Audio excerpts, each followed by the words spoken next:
आज बनवणार आहोत फव्यापासून भजी। फवे स्वच्छ पाण्याने धुवून घ्यायचं 2-3 वेळा।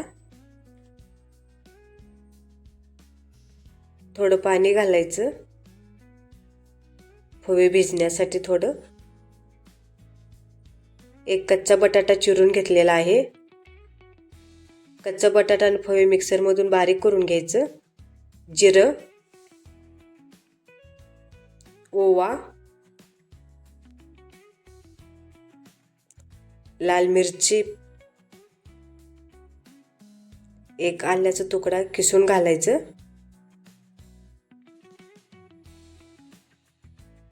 मैदा थोडा, कोथिंबीर, स्वादानुसार नमक, काळी मिरची पावडर थोडी। इकडे कढई ठेवलेली आहे तेल गरम करायला। इकडे पीठ मळून झालेलं आहे आपलं।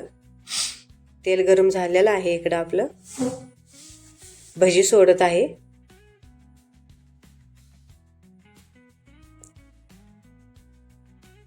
असे भजी मी फ्राय केले। इथं असं सर्व भजी फ्राय करून घेतलेला आहे।